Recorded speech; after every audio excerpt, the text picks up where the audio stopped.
Did you see Van Gogh paint? Did you watch Picasso create his masterpieces? Most of us will never witness true genius in action. But according to Sports Illustrated writer Tom Verducci, baseball fans in the 1990s had that rare privilege. They could watch Greg Maddux pitch, not the hardest thrower, not the most strikeouts, just a 6-foot, 170-pound right-hander who somehow became the most feared pitcher of his generation. The professor, they called him, Mad Dog. The man who made hitters look foolish without breaking a sweat. So when Major League Baseball players were asked about Greg Maddux, what did they say? Greg Maddux won 355 games in his career. He captured 4 consecutive Cy Young Awards from 1992 to 1995, something only one other pitcher, Randy Johnson, ever matched. He collected 18 Gold Glove Awards, more than any player at any position in baseball history. And he won at least 15 games for 17 straight seasons, a Major League Baseball record that may never be broken. But here's what doesn't add up. His fastball? 86 miles per hour by the end of his career. In an era when power pitchers dominated, when steroids inflated home run totals, Maddux threw slower than most high school prospects. He didn't rack up massive strikeout numbers. He finished with 3,371 strikeouts, impressive but nowhere near the leaders. And yet, nobody wanted to face him. Consider this paradox. Tony Gwynn, one of the greatest hitters in baseball history, batted .429 against Maddux over 107 at-bats. Sounds like Gwynn owned him, right? Except Gwynn never struck out. Not once. Not in 103 plate appearances. Because Maddux didn't need strikeouts. The numbers tell you he was great, but they don't explain how a soft-tossing right-hander dominated the steroid era. They don't explain why hitters who hit 300 off him still dreaded stepping into the box. For that, you have to ask the people who faced him, played with him, managed him, and when they talk about Greg Maddux, something remarkable happens. Bobby Cox managed baseball for 30 years. He worked with Hall of Famers, All-Stars, and some of the greatest talents the game has ever seen. But when people asked him about Greg Maddux, Cox's answer was always the same. Was he the best pitcher I ever saw? Yes. Was he the smartest pitcher I ever saw? Yes. The best competitor I ever saw? Yes. The best teammate I ever saw? Yes, to all of those. Coming from Cox, that statement carried weight. This was a man who guided the Atlanta Braves to 14 consecutive division titles, who managed 3 Hall of Fame pitchers simultaneously. Yet Maddux stood apart. The stories Cox told revealed why. One game, runners on second and third, 2 outs. Cox walked to the mound and suggested an intentional walk. Maddux looked at him and calmly laid out his plan. He told Cox the exact sequence of the next 3 pitches. Then he added, and on the last one, I'm going to get him to pop up foul to third base. Cox had seen a lot in his career, but this was different. Maddux threw his 3 pitches. The batter popped up to third base about a foot from foul territory, exactly as predicted. Another story captured Maddux's philosophy perfectly.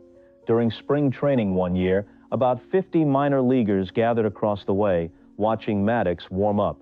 They always did this. Something about watching the master at work drew them in. Maddux stopped throwing, stared at them for a moment, then asked a simple question. Do you know I'm making $10 million a year? The kids nodded. Maddux continued. That's because I know where my fastball's going. In one sentence, he had summarized everything. Not velocity, not breaking balls, just control and certainty.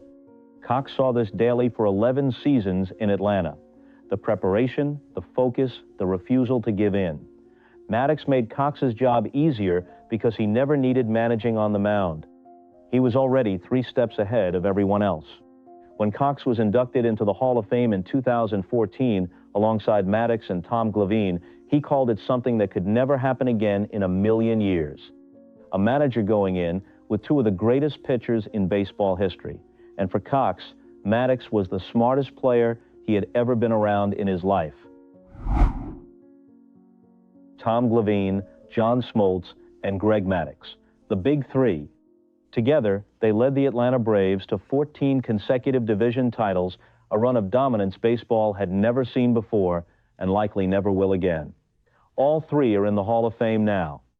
All 3 wore number 31 in Atlanta, though at different times. But even among these legends, Maddux was different. Glavine pitched alongside Maddux for 10 years. He saw things nobody else could see. Glavine said that hitters thought Maddux could go back and recall every pitch he had ever thrown. That wasn't quite true, Glavine admitted, but Maddux was definitely better at remembering things than most people. More importantly, he was better in the course of the game at making adjustments on a hitter based on what he had seen, whether it was one swing or a guy's last at-bat. Watching Maddux work was like watching someone solve a puzzle in real time. Chipper Jones, the Braves' Hall of Fame third baseman, marveled at Maddux's fielding ability. Those 18 gold gloves weren't just for show. Jones once asked, "How can you just stick your glove out and catch the ball even when your eyes are turned because of your delivery?" He seems to do it. And when you have that, it's like having another shortstop in the middle of the field. Even the lighter moments revealed the bond between these players. At John Smoltz's Hall of Fame induction in 2015, he finally got his chance to respond to years of jokes. Glavine and Maddux had already taken their shots. Glavine had thanked Maddux, but added a jab at Smoltz about all the money they took from him on the golf course. Maddux, known as the prankster of the group, mentioned watching Smoltz's hairline recede over the years. But perhaps the most telling story came from pitching coach Leo Mazzone. Maddux once complained that it gets lonely out there on the mound. He asked Mazzone to visit him in the 6th inning. Sure enough, 6th inning arrived. Maddux had a 3-hit shutout going. Mazzone jogged out. "How you doing, Mad Dog?" Maddux asked, "How do I look?" Mazzone said he was doing great. Maddux replied, "Okay, well, it was nice talking to you." That was Greg Maddux. Confident, brilliant, and just a little bit playful. Greg Maddux dominated an entire generation of hitters. But there was one man who cracked the code. Tony Gwynn, the San Diego Padres legend, faced Maddux 107 times during their overlapping careers. And what happened in those matchups tells you everything about both men. Gwynn batted .429 against Maddux, 39 hits in 91 at-bats, 8 doubles, 1 triple, no home runs. He slugged .538, posting an OPS over 1.0. By any measure, Gwynn had Maddux's number. But here's the remarkable part. In 103 plate appearances, Gwynn never struck out, not once. Against a 4-time Cy Young Award winner who struck out over 3,000 batters in his career, Tony Gwynn never went down looking or swinging. Maddux knew it too. Years later, he explained his philosophy on changing speeds. If a pitcher can change speeds, every hitter is helpless, limited by human vision. Hitters can sometimes pick up differences in spin, he said. They can identify pitches if there are different release points, but if a pitcher can change speeds, batters simply cannot tell the exact velocity. Then Maddux added the kicker, except for that Tony Gwynn. It was the only exception Maddux ever admitted, the only hitter who could somehow tell what was coming. The respect went both ways. When someone asked Maddux if it was fair to say that Tony Gwynn was kind of the Greg Maddux of hitting, Maddux didn't hesitate. Well, it's not fair to Tony. In other words, Gwynn was even better at hitting than Maddux was at pitching. Gwynn himself explained his approach in an interview with Maddux sitting right there. He said it was actually easier to hit off Maddux than a power pitcher. Why? Because a guy like Maddux is going to be all over the plate. You can react to what you see instead of having to guess. It was the ultimate compliment, disguised as criticism. Gwynn had figured out that Maddux's greatest strength, his control and precision, could also be used against him if you had the vision and bat control of Tony Gwynn. One man in baseball history. That's how many solved Greg Maddux. Greg Maddux didn't just pitch. He played a game within the game, thinking 3, 4, sometimes 5 moves ahead. And the stories about his mental approach became legendary. The most famous involves Jeff Bagwell of the Houston Astros.